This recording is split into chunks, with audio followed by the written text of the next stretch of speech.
My name is Kathy, a 40-year-old office worker who had been doing clerical work. I was living with my husband, Bob, who is 3 years older and works at the same company, but we don't have any children. We've been married for 10 years. As I got married at the age of 30, I had a sense of urgency about starting a family right from the beginning. Both of us wanted to have children. While there's almost no biological clock for my husband being a man, I thought my limit was 35. I'm not particularly strong physically, so I wanted to get through childbirth and parenting while I had the energy. However, my wish did not come true. Bob and I started trying to conceive immediately after our wedding, but there were no signs of pregnancy, so we decided to get tested at an obstetrics and gynecology clinic. The results showed that I had some problems which made it hard for me to get pregnant. It wasn't like I couldn't get pregnant at all, but the odds were very low, and I was told it would be difficult. Bob was disappointed and said, "Can't I become a father?" Seeing him like that, I couldn't say anything. We continued to try for a child with a slim hope, but in the end, no child came to us. I tried to cheer up my downcast husband by saying, "It's not the end of the world. Let's enjoy our life together as a couple." He also seemed resigned, saying, "Yeah, there's nothing we can do about it, so I guess just go with the flow." However, gradually, Bob began to change. When we were walking around town and saw a family with children, he would say, "If I had a kid, I wonder if I would be enjoying a family outing like that on my weekends." And sigh. When we were invited to a coworker's house and saw their children, he would say things like, "You're so lucky to have kids," and seemed envious. I wondered if he couldn't give up on having a child deep down, and I felt uncomfortable. And then Bob began to grow cold towards me. When we were trying to conceive, he had been very proactive in helping out with the housework, saying that I shouldn't overdo it because it could affect my ability to get pregnant. He would always be the first to say, "I'll carry that," when something heavy needed lifting, and he was a kind husband who cared for me. On weekends, he would always take over the household chores, saying that I do them during the week. But once he knew I couldn't have a child, he stopped doing anything. I'm tired and housework is a wife's job, right? With that, he spends his weekends just lazing around. He was either sleeping or playing with his smartphone. Suddenly, I had more to do, and my health began to deteriorate. When I had a fever or stomach ache, he would say, "I don't know, do it yourself." And he wouldn't even take care of me. I couldn't say anything to him. After all, it was true that I was the reason it was hard for us to have a child. I wondered if I should get a divorce.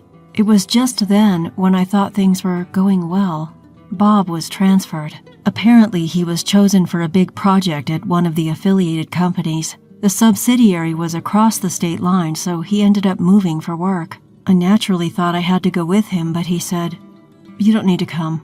I'll be going alone." Hearing those words, I took some time to think. Maybe he was just frustrated and cold towards me because I couldn't bear a child. Living separately for a while might help calm his feelings and we might return to our peaceful relationship. I agreed, saying, "All right, I'll stay here. Take care." I saw him off. After he was transferred, he would return home only about once a month. Even when he returned, he would soon say he was busy and had to go back. That was usual. But I was happy to see him, even for a short time, because if he really disliked me, he wouldn't come back. After Bob went alone, he began to change gradually. At first, he was the same as always, but as time passed, he became kinder. He would bring me souvenirs saying, "I bought something for you, enjoy." Or he would go shopping with me despite having limited time. He would check up on me asking, "Is there anything troubling you?"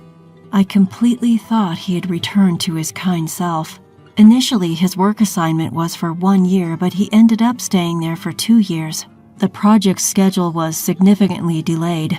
By the time the second year of his assignment came around, he stopped making any remarks about me not being able to have children when he saw families with children in town. Rather, he said, "We couldn't have children together, but I've given up on it."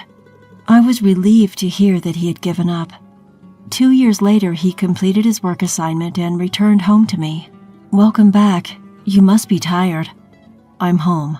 Finally, we can live together." With such calm exchanges, we resumed living together. But those peaceful days quickly crumbled. After returning, he told me something. There's a young girl in my family who had a baby before getting married. She says she can't raise it by herself because she's too young. Would you be open to us adopting the child? He suddenly proposed. Taken aback by the sudden proposition, I asked, "What's going on?" To which he said, "We couldn't have a child after all. I'm suggesting we adopt this child and raise it as our own." Overwhelmed by the unexpected turn of events, I said, "Let me think about it," and ended the conversation, but I felt something was off about his story. His family lived far away and we didn't have much contact with his parents. Our relationship was so distant that we only exchanged Christmas cards once a year. We didn't have a wedding ceremony, so I didn't know his relatives well. Reluctantly considering adopting a child from someone I hardly knew, I told Bob, "Could I meet the child's parents? I'd like to know what kind of people they are." But he firmly refused, saying, "Why does it matter who the parents are? Why are you so interested in that?" "I think it's important to know who the parents are. I want to hear the detailed reasons why they can't raise the child, and first of all, what happened to the child's father." When I pressed him, he flared up and said, "The father ran away, I heard. Stop snooping around about the parents." Being told you suddenly take in a child of a complete stranger, you don't just say, "Sure, why not?" "What on earth are you thinking?" I couldn't help but respond in a harsh tone. Then he shouted, "Enough! If you refuse to take the child in, it's over between us. Get out, right now." I felt as if I had heard his true intentions in those words. He wanted a child at any cost. My existence didn't matter to him. That's what I came to believe. I also felt I had reached my limit. "All right, I'll gather my things and leave then." I quickly packed up my belongings and left our home. That day, having nowhere to go, I found shelter in a motel near the train station. The divorce procedures with my husband went smoothly. We settled everything through a lawyer to avoid any disputes, and issues such as alimony, property division, and other matters ended without any hiccups. Feeling awkward working at the same company as him, I quit and found a new job. I was proficient in using a computer and also had administrative assistant certifications, so I managed to get hired at a small law firm. Adapting to my new workplace took a little time, but somehow I managed to work every day and lead a peaceful life. Having lived separately from my husband for 2 years, I had gotten used to coming home to an empty room. One day, after about a year of this life, my ex-husband appeared at my workplace, and he was holding a small child. Seeing me at the reception, he exclaimed, "Why are you here?" He was in shock. "Why wouldn't I be here? I work here. It's obvious, isn't it?" Upon hearing this, his face turned instantly pale. I was curious about the child he was holding, but first I escorted him to my supervising attorney, and there I learned a shocking truth. "Sir, I've been suspecting that this child, who was born a year ago, doesn't resemble me at all. I'm doubting if it's really mine," he said. "I see. If it turns out not to be your child, what do you plan on doing?" "Of course, I'll divorce my wife. But legally, you can only dispute the paternity of the child within a year of its birth. Even if you take a DNA test and find out that the child is not yours, you would still have to pay child support." "What? You must be joking." "I'm not. There have been such precedents in the Supreme Court as well." I was recording their conversation as a clerk, and while working, it dawned on me. He had cheated during our marriage and had a child from it.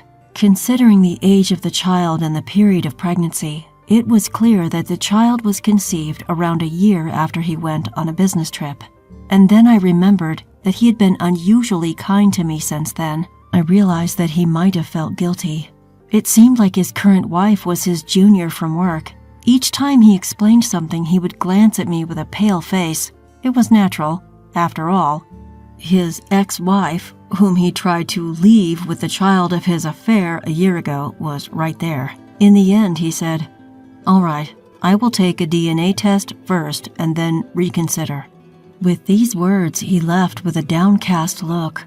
I told my lawyer, Mr. Williams, about my divorce from last year when my ex-husband returned at the end of the day. Mr. Williams was quite surprised and asked, You know, you can claim alimony for infidelity within 2 years of discovery. What's your plan? I said, of course I want it. I want to claim it from his mistress too. Well, then let's start the procedures right away. Thank you very much. In the end, I claimed alimony through my lawyer, Mr. Williams, from my ex-husband and his current wife, who was his mistress. To prevent them from evading it, I sent the claim not only to their home but also to their workplaces and his in-laws' place. Then I got a call from my ex-husband right away. What's his claim about, huh? It's an alimony claim for your infidelity. We're already divorced. There's no way I'm paying alimony. That's not true. You can claim alimony for infidelity within 2 years of its discovery. We divorced a year ago, and your infidelity just came to light, so it's well within the claim period. At that point, a woman's voice I didn't recognize told him to change, and she took the phone. Hello? What's with this claim? Caught off guard by her sudden outburst, I asked, who am I speaking with? I'm his wife. Take back at least my part of this claim. But it's only natural to claim alimony when I've been cheated on. Listen here, he said he was single. I thought he was single. So I went out with him. I didn't know he had a wife back then. I don't care about that. Even if you lied about being single, the fact that you had an affair with my husband doesn't change. I'll take a neat $20,000 from each of you.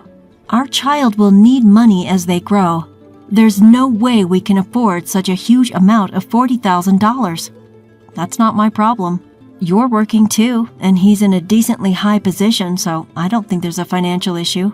You know, because you sent that claim, he got demoted and had a pay cut, and I got downgraded from a full-time employee to a part-time one, and my income dropped. We can't afford to pay such a huge amount, she said, hysterical. Well, then ask your parents to cover it. I won't back down one bit. I absolutely won't pay. I'm not paying, she shouted, and he came back on the phone. Just as my wife explained, we are going to be in a tough financial situation. Could you please drop the claim? No, I absolutely won't drop it. By the way, let me tell you something good since we're at it, I said to him. What's that? Do you remember we had a fertility test a few years ago? Oh, yeah, we did. Although it turned out that I had a problem, actually, the test results showed that you also had a problem. What? You're kidding, right? It's true. It's true that I had a problem, but you did too. But at that time, I was shocked and didn't want to hurt you, so I kept it a secret. I still have the paper with the test results. Want me to send it to you? When I said that, he muttered, It's a lie. It's a lie. Probably the shock had him tuning out everything else. Truth be told, the doctor at that time did say there was indeed a significant issue on my end, but my husband Bob also had his fair share of problems. The doctor told me, both of you have issues, so it might be tough to have a child. It's not just your issue, Kathy, so don't take it all on yourself. When Bob heard that there was a problem on my end, he was so shocked that he ran out of the doctor's office without hearing the whole story. I was going to keep this fact a secret, but I decided there was no need to hide it anymore, so I told him just now. He muttered, That's a lie. That's definitely a lie. To him, I said, All right, let's leave it at that. I'm busy. And I hung up the phone. After that, I managed to get exactly $20,000 in total for emotional distress from each of them. $40,000 in total. She didn't want to pay, so it seems Bob took on the entire burden. Afterwards, it appears Bob did have the child undergo a DNA test. Turns out the child is not his, just as he feared. Apparently, he's considering divorcing with his wife, but since he'll have to pay child support and emotional distress compensation to her, he's forced to continue his reluctant marriage with his current wife, who was his affair partner, as he doesn't even have the financial leeway due to his demotion. The reason he wanted me to raise his child with his affair partner, it turns out, was because the affair partner is quite a strong-willed woman. He told me himself, when he came to pay the emotional distress compensation, that if he had custody of the child, he planned to find some excuse to break up with her. Recently, his relationship with his wife has become strained, and the atmosphere at home is tense. At work, everyone looks down on them as the adulterous couple, and he seems to be having a tough time. As for me, I'm completely used to my single life and living peacefully. I have plans to go on a trip with my friends during the next long holiday. Even though I'm alone now, my days are fulfilling with work and socializing with friends. I can't stand the cold. My body aches. I woke up from the chills and intense pain in my joints. A stark white square room. Where am I? There's an IV tube extending from my arm. It looks like a hospital. Someone is looking down at me with concern. Catherine, are you okay? I found you collapsed at home, so I called an ambulance. When I squint, I can see that it's my mother. Hearing her voice, I feel relieved. Mom, thank you. You saved me. As I respond, my mother presses her fingers to the corners of her eyes. It seems I've worried her a lot. My 4-year-old daughter is tightly holding my hand. Poor thing. Her eyes are filled with tears. How did things come to this? I remember the hellish days. I'm Catherine, a 35-year-old stay-at-home mom. My husband Bob and I got married after dating at work. Initially, it was just the two of us living together. And a year later, our daughter Anna was born, and we were happy. But then, my mother-in-law fell ill and needed care, so we were asked to move in with Bob's family. My mother-in-law was kind, and I got along well with her. But with caregiving came the need to quit my job. As I hesitated, Bob pleaded with me, promising to help and involve his sister who lived alone in a nearby apartment. So I agreed, feeling it was impossible to abandon my mother-in-law. I quit my job to take care of her. I lent her my shoulder when she needed to go to the bathroom, walked slowly while supporting her body, and made porridge, soft-cooked dishes, and fruit juice for her when her appetite waned. I wiped her body with warm towels. To keep her spirits up, I carried Anna on my back and took my mother-in-law out for walks in her wheelchair, trying to make her life as comfortable as possible. It was hard to watch my mother-in-law's health deteriorate as she battled her illness. Bob, who had said he would help with caregiving, seemed to have no intention of doing so and left everything to me. His sister Rachel didn't even show her face. I felt deceived, but I had already quit my job, and I couldn't just leave my mother-in-law as she was. So I just endured the situation. Catherine, thank you. You're treating me better than my own daughter. I really appreciate it. My mother-in-law, a person of good character, repeatedly expressed her gratitude to me. About 6 months into this lifestyle, Rachel, who was working at a company, suddenly announced that she would move in with us. I'm worried about Mom, so I'll live here and take care of her too, she said. I thought it would be helpful if Rachel assisted, as I also had to care for young Anna. But that was naive of me. Mom, how are you feeling? Rachel would ask my mother-in-law, but she didn't actually help with her care. Preparing meals, doing laundry, cleaning, and even taking care of Rachel's share of the housework on top of my already busy schedule made my life even more hectic. Rachel didn't help with my mother-in-law's care, meal preparation, dishwashing, laundry, or cleaning. She seemed to think of me as nothing more than a convenient maid. And on top of that, she would criticize me, saying things like, Catherine, you need to give Mom more nutritious food. She won't get better eating soft food like this. My mother-in-law's body was weak, and she could only tolerate soft food. I wanted her to get some nutrition, so I served tenderly cooked meat and vegetables. Only those who take care of her would understand that. In my mind, I tell my sister-in-law Rachel to try making it herself just once. I held back from actually saying it because it would lead to a fight. That only made Rachel more arrogant. The child's crying is so annoying. I can't get a good night's sleep. Can't you make her stop? You're a failure as a mother. She complains to me every day. My daughter Anna has sensitive skin and is prone to rashes, so she sometimes cries at night due to the itchiness. I apply the medicine prescribed by the doctor, but it doesn't seem to work very well. Eventually, even my husband started saying, Aren't you going to prepare some snacks for my drinks? Rachel and I work outside, so you can relax at home. How about showing some gratitude? His sister Rachel is much younger, and he's always been indulgent with her. I thought he was a bit of a siscon, but Rachel doesn't contribute anything to the household expenses, living off of us for food and utilities. So his argument doesn't make sense. Rachel works as an employee, but brand name bags and clothes are delivered to her every day. I doubt she can afford all of that with her income alone, and I wonder how she's doing it.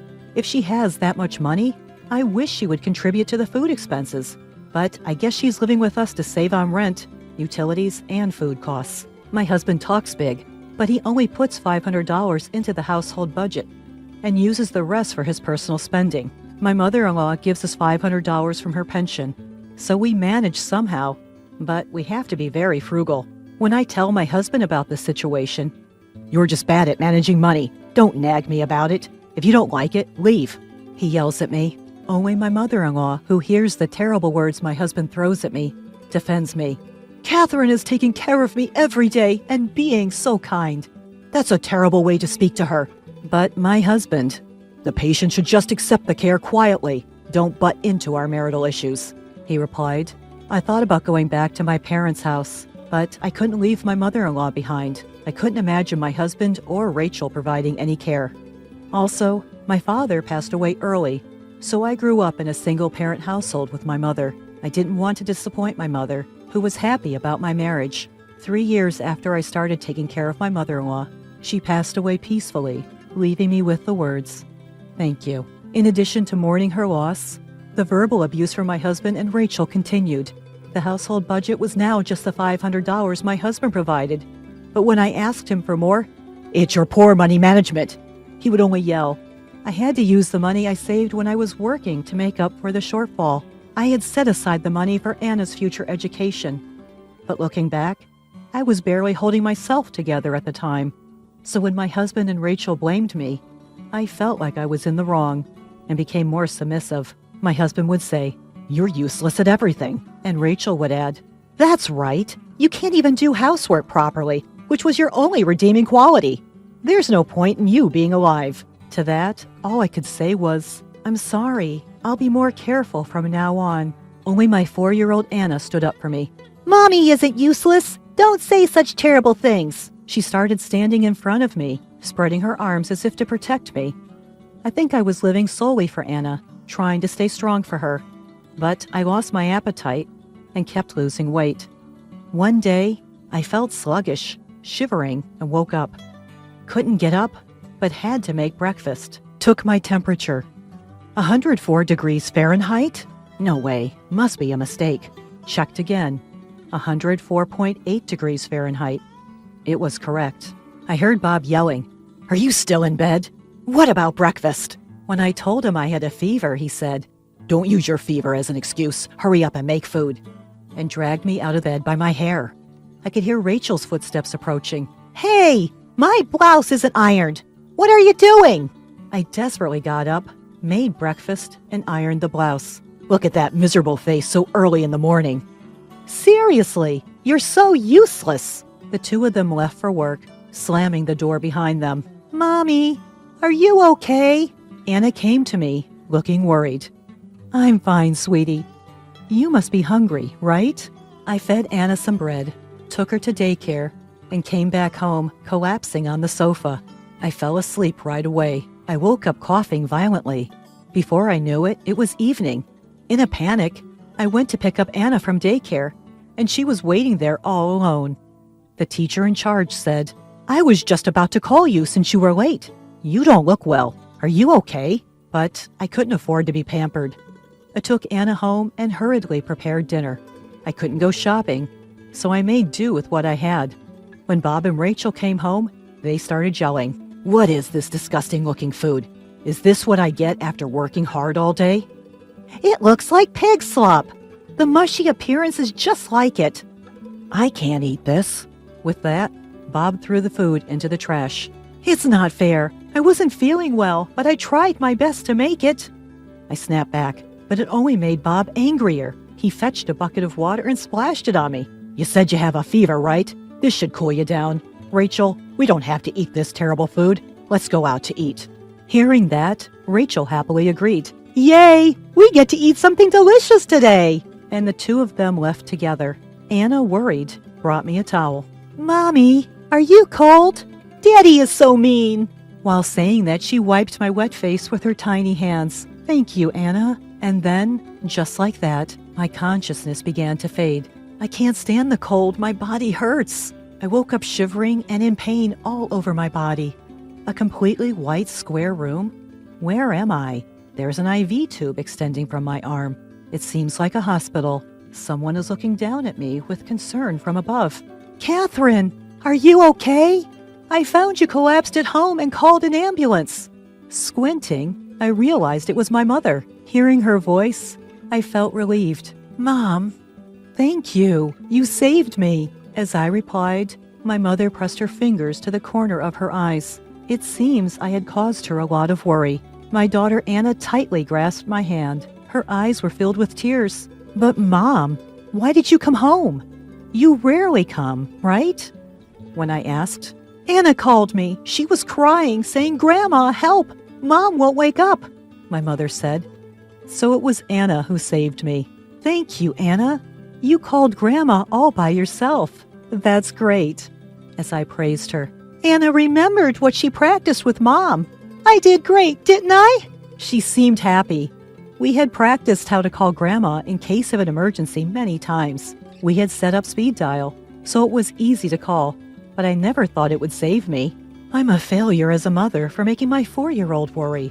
I must become stronger for her, I vowed in my heart. Still, why did you endure until you got pneumonia? You were soaking wet, too, my mother asked, and I decided to tell her everything. As I finished speaking, my mother's face trembled with anger. Her lips tightly pressed together. Catherine, don't give up. Let's think carefully about what to do next and make them realize. The next day, Bob barged into my hospital room. Hey, Catherine, what's the meaning of calling the company? Just because of a fever? I answered calmly. You left me drenched after pouring water on me when I had a fever of 104 degrees Fahrenheit, didn't you? I just reported that to the company. What? Are you out of your mind because of the fever? What's with the attitude? Bob's expression became even more menacing, but I won't back down. I'm fed up with you using me as a housekeeper and ignoring me even when I'm sick. As I retorted, don't joke around. You think you can talk like that to your husband and get away with it? He seemed ready to grab me at any moment. You always talk to my precious daughter like that, don't you? My mother spoke up from behind. Ah, mother-in-law, you're here. No, it's just a regular marital quarrel. Bob hastily tried to cover up. Expecting her to live on $500 a month and do housework even when she has a fever. What a treatment for a wife who took care of your mother. My mother continued without backing down. At that moment, my sister-in-law burst into the room. Hey, stupid wife! You told our company I got pneumonia because of my abusive sister-in-law, didn't you? It was me who called. It's the truth, isn't it? My mother said. My sister-in-law began to scream with a red face. I had a wealthy colleague who might have proposed to me, but he turned me down for dating. What are you going to do about it? She said, unable to contain her anger. Well, you have a ton of overdue bills, don't you? Aren't you almost bankrupt? You may want to marry someone and saddle them with your debt, but that's not right, I replied, hitting a nerve as she glared at me. You better be prepared since it's your fault that Rachel and I were humiliated at work. I used to be intimidated by such remarks, but now I could calmly look at Bob and argue back. I intend to divorce you. I don't need to prepare for anything since we're cutting ties, I told him. Bob's face turned red, and his fists trembled with anger. Seeing his reaction, my mother sternly said, I'll take in my daughter and granddaughter. I'll demand proper compensation for the pain you caused my daughter, as well as child support for Anna. I can't believe I didn't realize you're such a terrible man. You old hag. If you show weakness, you'll just take advantage of it. I'll make you suffer, Bob shouted, raising his fist to threaten my mother.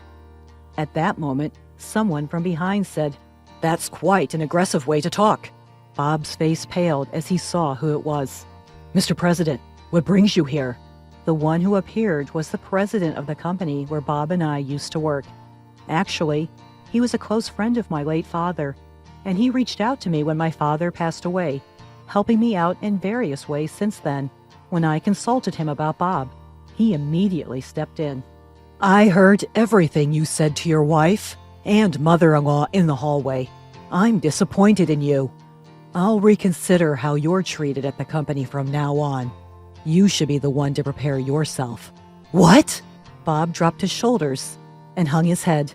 After that, Bob and I divorced.